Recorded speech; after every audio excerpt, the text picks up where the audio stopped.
The 33 sermons on Nibbāna were delivered by the Venerable Bhikkhu Kaṭukurunde Ñāṇananda in Sinhala at Mitrigala Nisaranavanaya Forest Hermitage. They were translated into English by the same Venerable monk, presently residing at Potkulkala Forest Hermitage in Kandagedara Devalagam. Namo tassa bhagavato arahato samma sambuddhassa.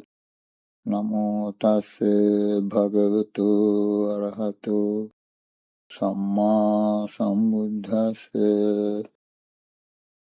Namo tassa bhagavato arahato samma sambuddhassa. Etang santang etang panitang yadidang sabba sankhara samato sabbupadhipati nissaggo tanhakyo virago nirodho Nibbāna. This is peaceful, this is excellent, namely the stilling of all preparations, the relinquishment of all assets, the destruction of craving, detachment, cessation, extinction. With the permission of the assembly of the Venerable Meditative Monks, this is the 33rd sermon in the series of sermons on Nibbāna.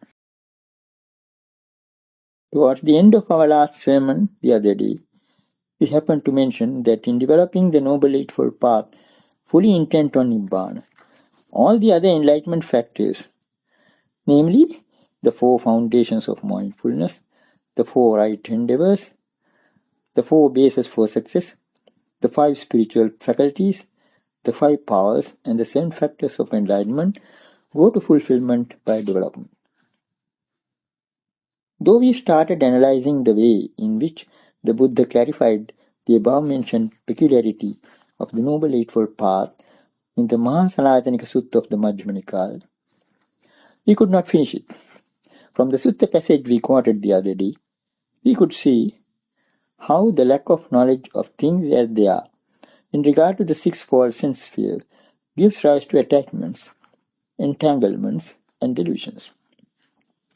As a result of it, the 5 aggregates of grasping get accumulated, leading to an increase in craving that makes for re-becoming, as well as an increase in bodily stresses and torment, mental stresses and torment, bodily fevers and mental fevers, and bodily and mental suffering.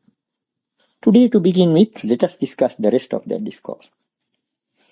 Cakkhuncakho bhikkave jnanam passang yatha bhutang, rupe jnanam passang yatha bhutang, Cakkhu viññānaṁ jnānaṁ passang yatha bhutang, Cakkhu sampassang jnānaṁ passang yatha bhutang, Yampidam cakkhu sampassa paccaya uppajjati veditang sukhang va dukkham va tampi jnānaṁ passang yatha bhutang, Cakkusmiñ na sārajjati, Rūpesu na sārajjati, Cakkhu viññāne na sārajjati, Cakkhu sampasse na sārajjati, Yampidam cakkhu sampassa paccaya uppajjati veditang sukhang va dukkham va tasmiñ pina sārajjati.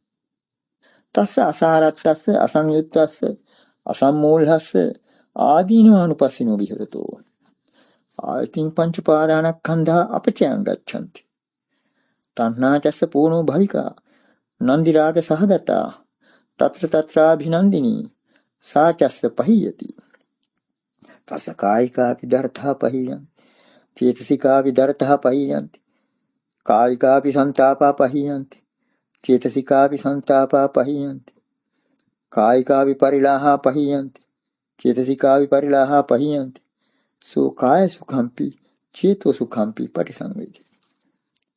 Monks, knowing and seeing the I as it actually is, knowing and seeing forms as they actually are, knowing and seeing eye consciousness as it actually is, knowing and seeing eye contact as it actually is, whatever is felt, pleasant or unpleasant, or neither unpleasant nor pleasant, arising in dependence on eye contact, knowing and seeing that too as it actually is. One does not get lustfully attached to the eye, to forms, to eye consciousness, to eye contact, And whatever is felt as present or unpresent, or neither unpresent nor present, arising in dependence on eye contact. And for him who is not lustfully attached, not fettered, not infatuated, contemplating danger, the five aggregates of grasping get diminished for the future, and his craving, which makes for re-becoming, which is accompanied by delight and lust, delighting now here, now there, is abandoned. His bodily stresses are abandoned. His mental stresses are abandoned. His bodily torments are abandoned. His mental torments are abandoned. His bodily fevers are abandoned. His mental fevers are abandoned. And he experiences bodily and mental happiness. Then the Buddha goes on to point out how the Noble Eightfold Path gets developed in this noble disciple by this training in regard to the 6 spheres of sense. Ya tatha bhutasya ditti sasya hoti sammaditi. Ya tatha bhutasya sankappo swasya hoti samma sankappo. Yo tatha bhutasya vayamo swasya hoti samma vayamo. Ya tatha bhutasya sati sasya hoti samma sati. Yo tatha bhutasya samadhi swasya hoti samma samadhi. Pubbeva kopanasya kaya kammang vachi kammang ආජීවෝ සුපරිසුද්ධෝ hoti. Immassayan aryo attangiko maggo bhavana පාරිපූර්ණං gacchanti. The view of a person such as this is right view. The intention of a person such as this is right intention. The effort of a person such as this is right effort. The mindfulness of a person such as this is right mindfulness. The concentration of a person such as this is right concentration. But his bodily action, his verbal action, and his livelihood have already been purified earlier. Thus this Noble Eightfold Path comes to fulfillment in him by development. It is noteworthy that in this context, the usual order in citing the factors of the path is not found. But at the end we are told that bodily action, verbal action, and livelihood have already been purified. This is reminiscent of the explanation given in the Mahachattarika Sutra in the previous sermon. That is to say, when the Noble Eightfold Path is perfected at the supramundane level, the 3 factors, right speech, right action, and right livelihood, are represented by the very thought of abstaining. Now the Buddha proclaims how all the enlightenment factors reach fulfillment by development when one develops the Noble Eightfold Path in this way. Tassevam imang ariyang atthangikang maggang bhavetu chattaropi satipatthana bhavana paripuring gacchanti. Chattaropi sammapadhana bhavana paripuring gacchanti. Chattaropi iddhipada bhavana paripuring gacchanti. Panchapi indriyani bhavana paripuring gacchanti. Panchapi balani bhavana paripuring gacchanti. Satyapi bojjhanga bhavana paripuring gacchanti. Tasime dve dhamma yuganadha vattanti. Samathoche vipassanati. When he develops this Noble Eightfold Path in this way, the 4 foundations of mindfulness also come to fulfillment by development. The 4 right endeavors also come to fulfillment by development. The 4 bases for success also come to fulfillment by development. The 5 faculties also come to fulfillment by development. The 5 powers also come to fulfillment by development. And the 7 factors of enlightenment also come to fulfillment by development. These 2 things, namely serenity and insight, occur in him logged evenly together. The net result of perfecting all the enlightenment factors is summed up by the Buddha in the following declaration. Soye dhamma abhinya parinyaya te dhammi abhinya parijanat. Ye dhamma abhinya pahatabba, te dhammi abhinya palaha. Ye dhamma abhinya bhavetabba, te dhammi abhinya bhaveti. Ye dhamma abhinya satchikatabba, te dhammi abhinya satchika. He comprehends by direct knowledge those things that should be comprehended by direct knowledge. He abandons by direct knowledge those things that should be abandoned by direct. He develops by direct knowledge those things that should be developed by direct. He realizes by direct knowledge those things that should be realized by direct knowledge. The things that should be comprehended by direct knowledge are explained in the sutta itself as the 5 aggregates of grasping. The things that should be abandoned by direct knowledge are ignorance and cravings. The things that should be developed by direct knowledge are serenity and insight. The things that should be realized by direct knowledge are true knowledge and deliverance. So then, as we have already mentioned, the orderly arrangement in these 37 enlightenment factors is well illustrated in this discourse. It is because of this orderliness that even in a stream winner who is well established in the Noble Eightfold Path, other enlightenment factors are said to be present as if automatically. Simply because the phrase Ekāyino ayam bhikkhave maggo occurs in the Satipatthana Sutta, some are tempted to interpret the 4 foundations of mindfulness as the only way. We have pointed out, with valid reasons on an earlier occasion, that such a conclusion is unwarranted. Ekāyino does not mean the only way. It means directed to one particular destination, that is to Nibbāna. That is why the words Ñāṇasadhigamā, Nibbāna Satchikiriyāt, for the attainment of the supramundane path, for the realizing of Nibbāna, occur later on in the same sentence. The 4 foundations of mindfulness are the preliminary training for the attainment of the supramundane path and realization of Nibbāna. The initial start made by the 4 foundations of mindfulness is carried over by the 4 right endeavors, the 4 bases for success, the 5 faculties, the 5 powers, and the 7 enlightenment factors to reach the acme of perfection in the Noble Eightfold Path. In the Mahāsalāyatanika Sutta, we came across the repetitive phrase Jnanam Passam Yatha Bhutang, knowing and seeing as it actually is, used in connection with the I, forms, eye consciousness, eye contact, and whatever is felt due to eye contact. Let us examine what this knowing and seeing as it actually is amounts to. Perception has been compared to a mirage. This mirage nature of perception has to be understood. A deer which sees a mirage in a plain from a distance in the dry season has a perception of water in it. In other words, it imagines water in the mirage. Impelled by that imagining, it runs towards the mirage, with the idea that by running it can do away with the gap between itself and the water, and reach that water. But there is something that the deer is not aware of, and that is that this gap can never be reduced by running. So long as there are 2 ends, there is a middle.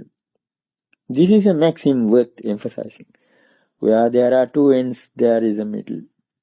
If the eye is distinguished as one end, and what appears in the distance is distinguished as water, there is an intervening space, a gap between the 2.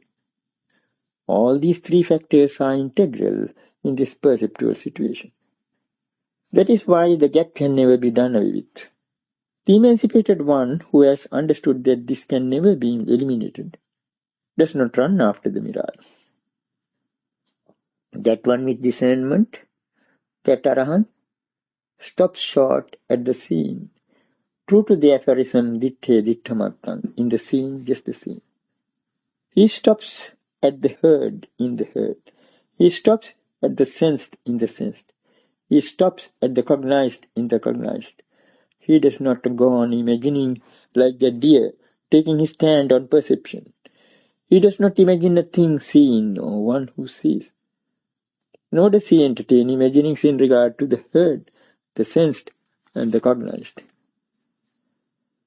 The fact that this freedom from imaginings is there in an arahant is clear from the statement we quoted from the Chabbisodhana Sutta on an earlier occasion.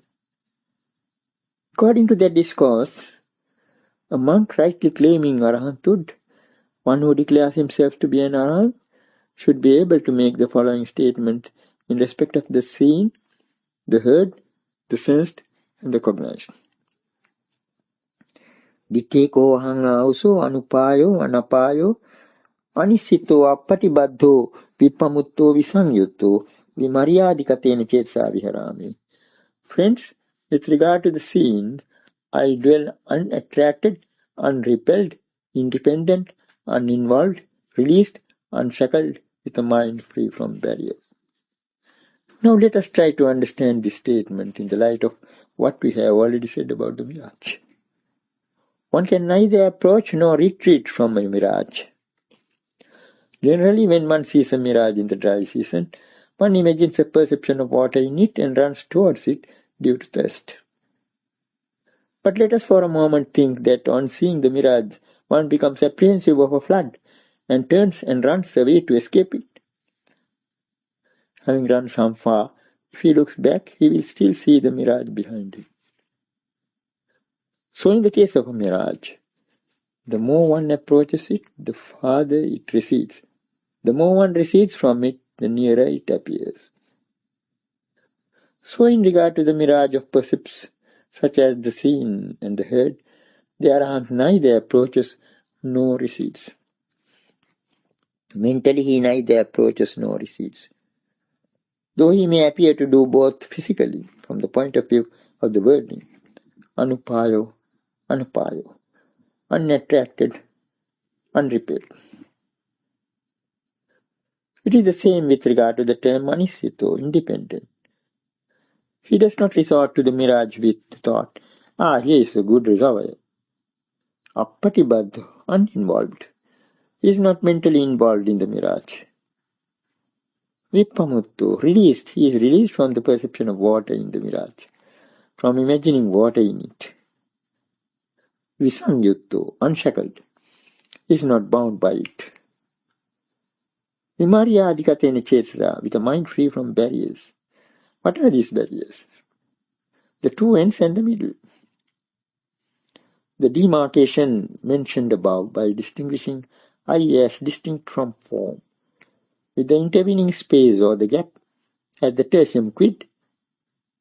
So for the arahant, there are no barriers by taking the I, the forms, and the gap as discrete. Now, from what we have already discussed, it should be clear that by manjana or imagining, a thinghood is attributed to the seen, the heard, the sensed, and the cognized. One imagines a thing in the seen, heard, etc. By that very imagining as a thing, it becomes another thing. True to the dictum expressed in the line of that verse from the Dvaitanupassana Sutta we had quoted earlier. Yena yena hi manyanti tato tang hoti anyatha.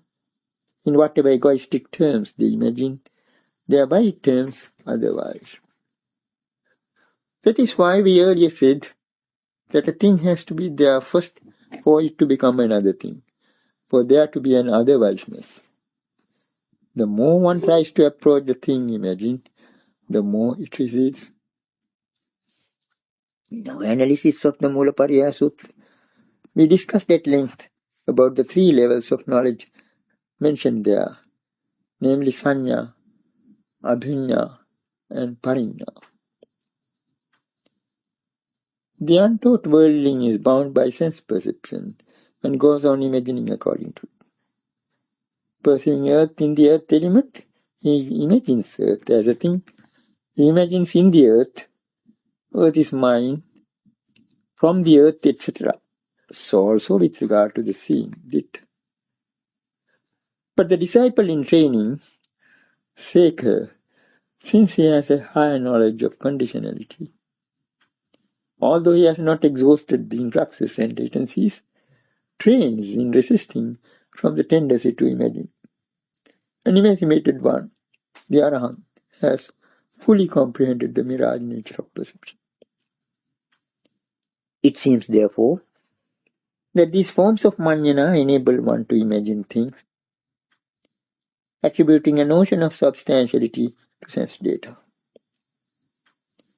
In fact, what we have here is only a heap of imaginings. There is also an attempt to hold on to things imagined. Craving lends a hand to it, and so there is grasping, upadana. Thereby the fact that there are three conditions is ignored or forgotten. In our analysis of the Madhupindika Sutta, we came across a highly significant statement. Chakkunchāvaso paticca rūpeca uppajjati chakku viññāna. Dependent on the eye and forms, friends, arises eye consciousness. The deepest point in sense perception is already implicit there. This statement clearly indicates that eye consciousness is dependent realism. Thereby we are confronted with the question of the two ends and the middle discussed above. In fact, what is called eye consciousness is the very discrimination between eye and form. At whatever moment the eye is distinguished as the internal sphere and form is distinguished as the external sphere, it is then that eye consciousness arises. That itself is the gap in the middle, the intervening space. Here then we have the two ends and the middle. To facilitate understanding this situation, let us hark back to the simile of the carpenter we brought up in an earlier sermon. We mentioned that the carpenter, fixing up a door by joining two planks, might speak of the contact between the two planks when his attention is turned to the intervening space to see how well one plank touches the other. The concept of touching between the two planks came up because the carpenter's attention picked up the two planks as separate and not as one bond. A similar phenomenon is implicit in the statement Chakkuncha paticca rūpeca uppajjati chakku viññāna. Dependent on eye and forms arises eye consciousness. In this perceptual situation, the eye is distinguished from forms. That discrimination itself is consciousness. That is the gap or the interstice, the middle. So here we have the two ends and the middle. Eye contact from the point of view of Dhamma is an extremely complex situation. As a matter of fact, it is something that has two ends and a middle. The two ends and the middle belong to it. However, there is a tendency in the world to ignore the middle. The attempt to tie up the two ends by ignoring the middle is upadana or grasping. That is impelled by craving, tanha. Due to craving, grasping occurs as a matter of course. It is as if the deer, thinking, I am here and the water is there, so let me get closer, starts running towards it. The gap is ignored. A similar thing happens in the case of sense perception. What impels one to ignore that gap is craving. It is sometimes called lepa or glue. With that agglutinative quality in craving, the gap is continually sought to be glued down and ignored. The Buddha has compared craving to a seamstress. The verb sibbati or sansibbati is used to convey the idea of sewing and weaving both. In sewing as well as in weaving, there is an attempt to reduce a gap by stitching up or knitting up. What is called upadana, grasping or holding on, is an attempt to tie up two ends with the help of tanha, craving or thirst. In the Tissa Metteya Sutta of the Parayana Magga, in the Sutta Nipāta, the Buddha shows how one can bypass this seamstress or weaver that is craving and attain emancipation in the following extremely deep verse. Yo bhantem abhinyaye madhye manta nalipati tang brumi mahapurisoti sodha sibbani machaga. He who, having known both ends, with wisdom does not get attached to the middle, him I call a great man. He has gone beyond the seamstress in this world. This verse is so deep and meaningful that already during the lifetime of the Buddha, when he was dwelling at Isipatana in Benares, a group of elder monks gathered at the assembly hall and held a symposium on the meaning of this verse. In the Buddha's time, unlike today, for deep discussions on Dhamma, they took up such deep topics as found in the Attaka Vagga and Parayana Vagga of the Sutta Nibbāna. In this case, the topic that came up for discussion, as recorded among the sixes in the Anguttara Nikāya, is as follows. Katamo ko avaso ekovanto, katamo dutiyanto, king majje ka sibbani. What friends is the one end? What is the second end? What is in the middle? And who is the seamstress? The first Venerable Thera, who addressed the assembly of monks on this topic, offered the following explanation. Contact, friends, is the one end. Rising of contact is the second end. Cessation of contact is the middle. Craving is the seamstress, for it is craving that stitches up for the birth of this and that specific existence. Insofar, friends, does a monk understand by higher knowledge what is to be understood by higher knowledge? Comprehend by full understanding what is to be comprehended by full understanding? Understanding by higher knowledge what is to be understood by higher knowledge? Comprehending by full understanding what is to be comprehended by full understanding? He becomes an ender of suffering in this very life. Craving, according to this interpretation, is a seamstress, because it is craving that puts the stitch for existence. Then a second Venerable Thera puts forth his opinion. According to his point of view, the past is one end, the future is the second end, the present is the middle, craving is the seamstress. A third Venerable Thera offered his interpretation. For him, one end is pleasant feeling, the second end is unpleasant or painful feeling, and the middle is neither unpleasant nor pleasant feeling. Craving is again the seamstress. A fourth Venerable Thera opines that the one end is name, the second end is form, the middle is consciousness, and the seamstress is craving. A fifth Venerable Thera puts forward the view that the one end is the 6 internal sense spheres, the second end is the 6 external sense spheres, consciousness is the middle, and craving is the seamstress. A sixth Venerable Thera is of the opinion that the one end is Sakkaya, a term for the 5 aggregates of grasping, literally the existing body. The second end, according to him, is the arising of Sakkaya. The middle is the cessation of Sakkaya. As before, the seamstress is craving. When 6 explanations had come up before the symposium, one monk suggested, somewhat like a point of order, that since 6 different interpretations have come up, it would be best to approach the teacher, the fortunate one, and report the discussion for clarification and correct judgment. Approving that suggestion, they all went to the Buddha and asked, Kasanuko bhante subhasitam? Venerable Sir, whose words are well spoken? The Buddha replied, Monks, what you all have said is well said from some point of view or other. But that for which I plead that verse in the Mettaya Panya is this.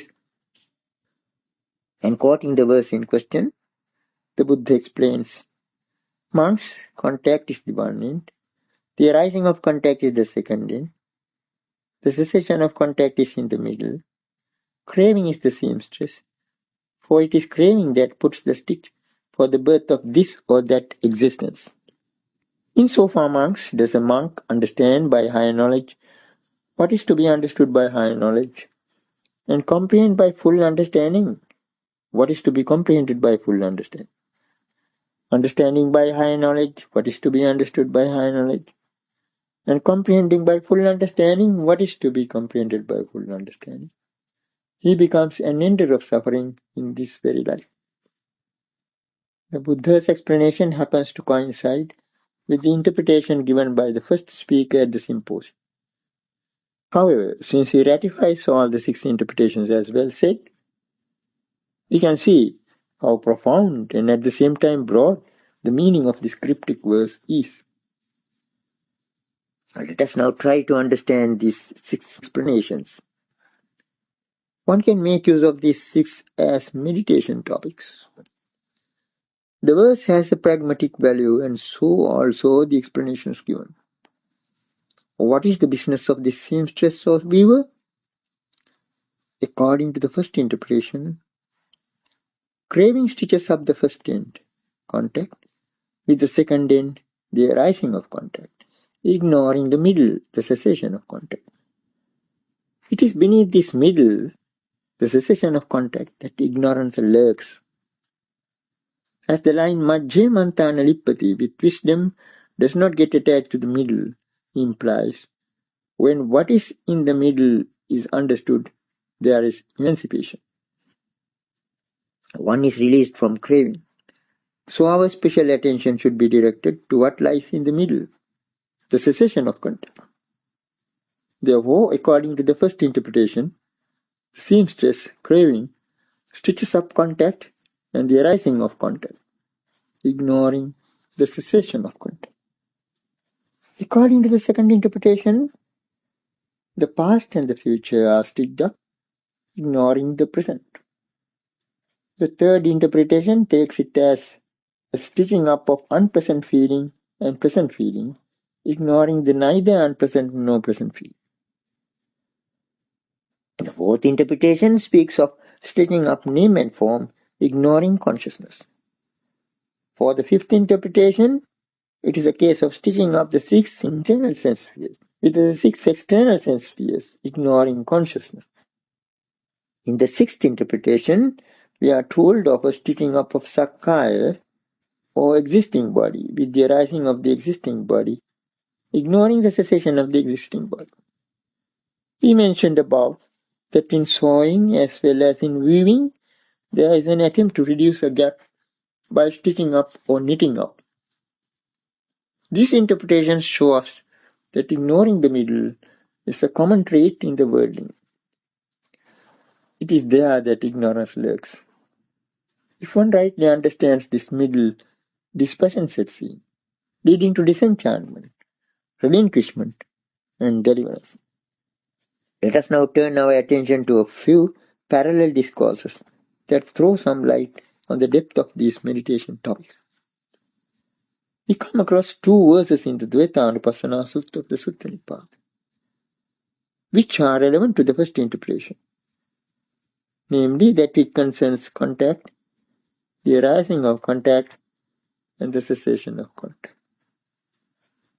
Sukhang va yadi va dukkhang adukkha masukhang sa ajjatancha bahiddhache yankinchi atti veditang etang dukkhanti ñattvana mosa dhammang palokinam pussa vayang passang evang tattha virajyati vedananang khaya bhikkhu nichchato parinibbuto.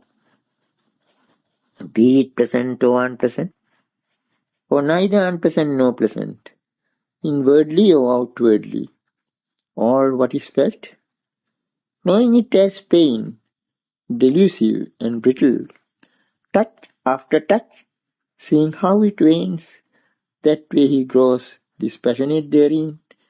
By the extinction of feeling it is that a monk becomes hungerless and fully appeased.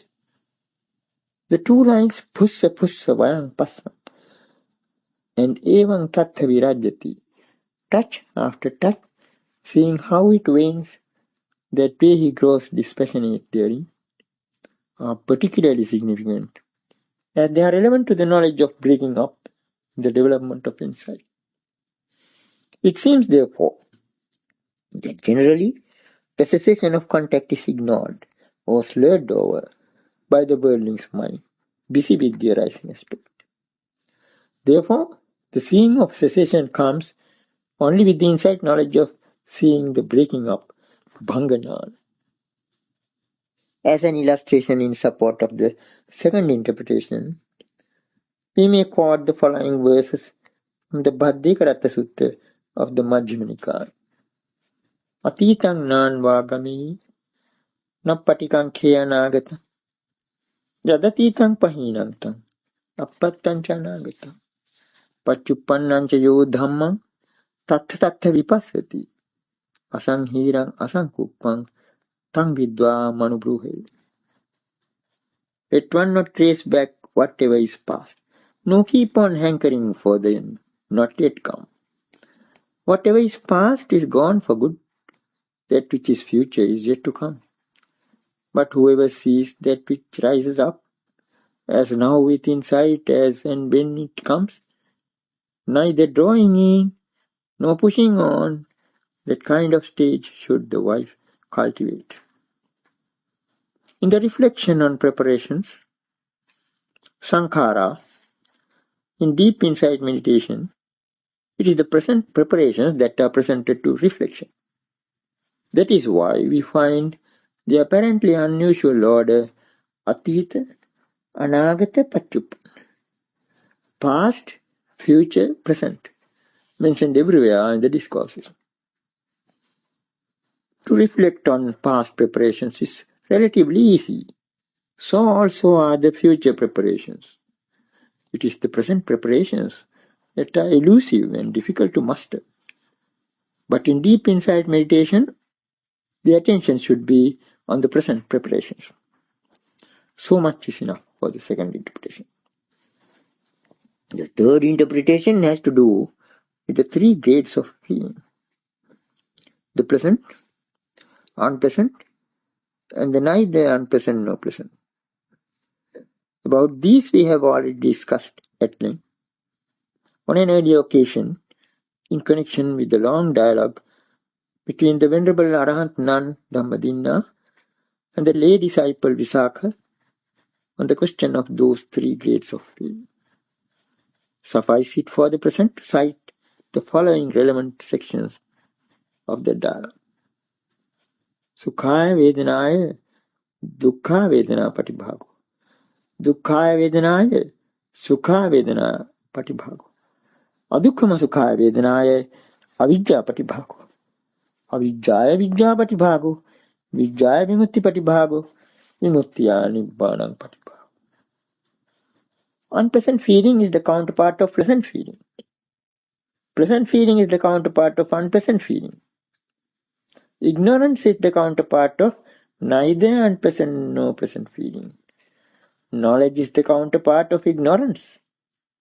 Deliverance is the counterpart of knowledge. Nibbāna is the counterpart of deliverance. The counterpart or the other half of pleasant feeling is unpleasant feeling. The counterpart of unpleasant feeling is pleasant feeling. Between these two there is a circularity in relationship, a seesawing. There is no way out. But there is in the middle neither unpleasant nor pleasant feeling.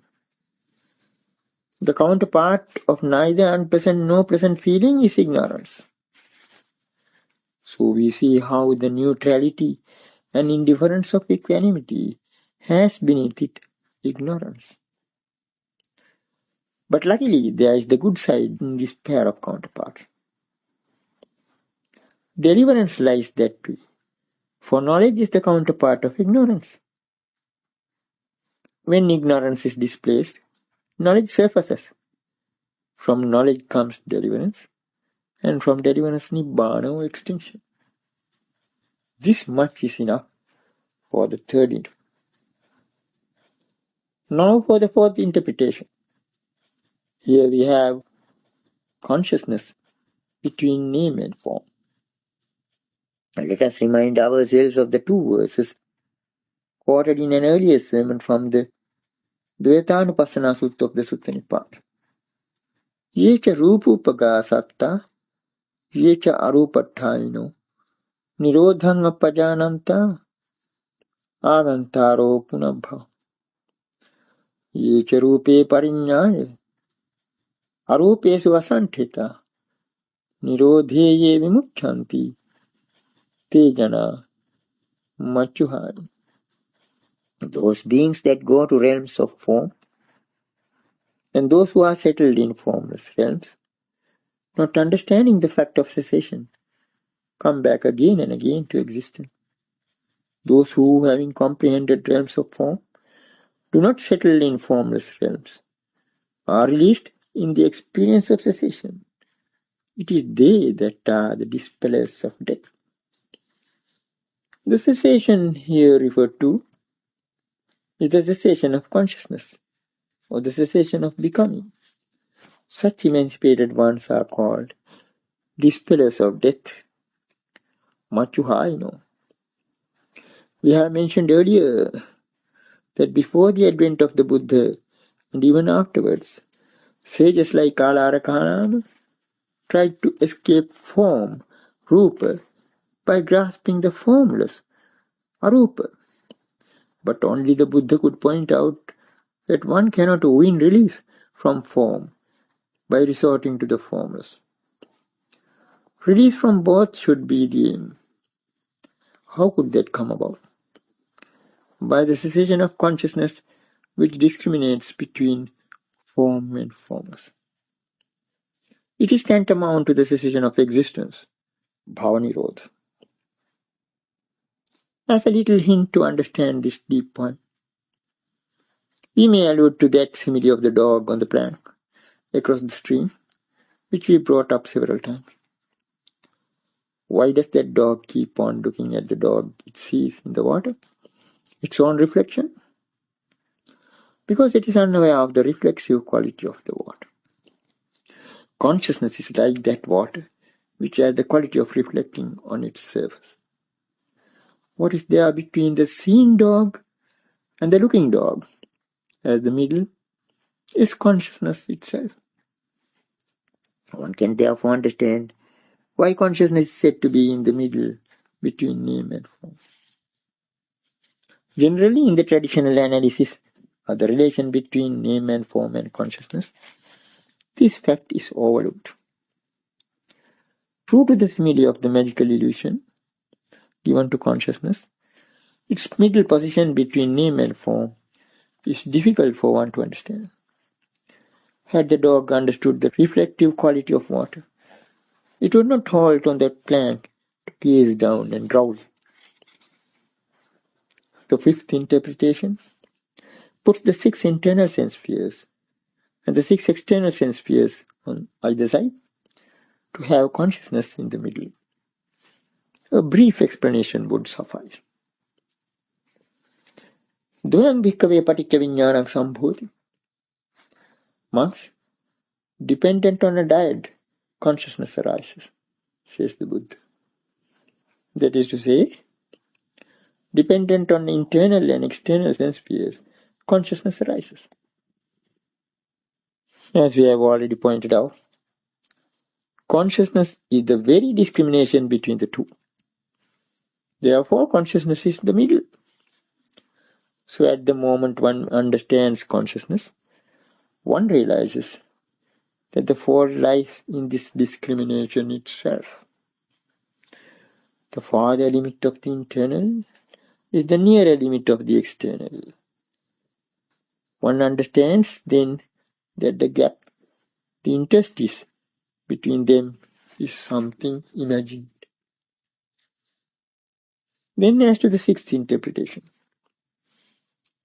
we have the Sakkaya, the existing body, and Sakkaya Samudaya, the arising of the existing body, as the two ends. Because the term Sakkaya is not often met with, it might be difficult to understand what it means. To be brief, the Buddha has defined the term as referring to the 5 aggregates of craft. Its derivation, Sakkaya, indicates that the term is suggestive of the tendency to take the whole group as existing, giving way to the perception of the compact Ganasanya. The arising of this notion of an existing body is Chandaraga, or desire and lust. It is due to desire or craving that one grasps a heap as a compact whole. The cessation of the existing body is the abandonment of the desire and lust. This, then, is a summary of the salient points in these 6 interpretations as meditation topics for realization. Let us now turn our attention to the sawing and weaving spoken of here. We have mentioned above that both in sawing and weaving, a knotting comes in as a way of reducing the gap. This knotting involves some kind of attracting, binding, and entangling. In the case of a sewing machine, every time the needle goes down, the shuttle hastens to put the knot for the stitch. So long as this attraction continues, the stitching goes on. There is some relation between sewing and weaving. Sewing is an attempt to put together 2 folds. In weaving, a single thread of cotton or wool is looped into 2 folds. In both, there is a formation of knots. As already mentioned, knots are formed by some sort of attraction, binding, and entangling. Now, craving is the seamstress who puts the stitches to this existence. She has a long line of qualifications for it. Pono bhavika, nandiraga sahagata, tatra satra binandini are some of the epithets for craving. She is the perpetrator in rebecoming or renewed existence. Pono bhavika, bringing about birth after birth. She has a trait of delighting and lusting. Nandiraga sahagata, notoriously licentious, she delights now here, now there. Tatra tatra abhinandini. Like that seamstress, craving puts the stitches into existence, even as the needle and the shuttle. Craving draws in with upadana, grasping, while conceit binds and weaves complete the entanglement. That is how existence gets sticked up. At whatever moment the shuttle runs out of its load of cotton, the apparent stitches do not result in a seam. Similarly, in weaving, if instead of drawing in the thread to complete the knot, it is drawn out, all what is woven will be undone immediately. This is the difference between existence and its cessation. Existence is a formation of knots and stress. Cessation is an unraveling of knots and rest. Existence is a formation of knots and stress. Cessation is an unraveling of knots and rest. The following verse in the Suddhattaka Sutta of the Sutta Nibbāna seems to put in a nutshell the philosophy behind the simile of the seamstress. Na kappayanti na purek karonti acchanta suddhiti na te vadanti adana ganthang gatitang visajya asang na kubbhanti kuhinchi loki. They fabricate not, they proffer not, nor do they speak of a highest purity, unraveling the tangled knot of grasping, they form no desire anywhere in the world. The comments we have presented here, based on the verse beginning with Yo Bhantam Abhiññāya, could even be offered as a synopsis of the entire series of 33 sermons. All what we brought up in these sermons concerns the question of the two ends and the middle. The episode of the two ends and the middle enshrines a profound insight into the law of dependent arising and the Buddha's teachings on the middle path. That is why we said that the verse in question is both profound and broad, as far as its meaning is concerned. So now that we have presented this synoptic verse, we propose to wind up this series of sermons. As a matter of fact, the reason for many misconception about Nibbāna is a lack of understanding the law of dependent arising in the middle path. For the same reason, true to the Buddha's description of beings as taking delight in existence, bhavarama, lusting for existence, bhavarata, and rejoicing in existence, bhavasamudita, Nibbāna came to be apprehensively misconstrued as tantamount to annihilation. Therefore, even commentators were scared of the prospect of a cessation of existence and tried to explain away Nibbāna through definitions that serve to perpetuate craving for existence. If by this attempt of ours to clear the path to Nibbāna, overgrown as it is through neglect for many centuries due to various social upheavals, any store of merit accrued to us, may it duly go to our most venerable great preceptor, who so magnanimously made the invitation to deliver this series of sermons. As he is staying away from medical treatment at this moment, aged and ailing, let us wish him quick recovery and long life. May all his Dhamma aspirations be fulfilled. May the devoted efforts in meditation of all those fellow dwellers in this holy life who listen to these sermons and tape them for the benefit of those who would like to lend ear to them be rewarded with success. Let a myriad arahant lotuses, unsmeared by water and mud, bright petaled and sweet-scented, bloom all over the forest hermitage pond. May the merits accrued by giving these sermons be shared by my departed parents who brought me up, my teachers who gave me vision, and my friends, relatives, and lay supporters who helped keep this frail body alive. May they all attain the bliss of Nibbāna. May all gods and Brahmas and all beings rejoice in the merits accrued by these sermons. May it conduce to the attainment of that peaceful and excellent Nibbāna. May the dispensation of the fully enlightened one endure long in this world.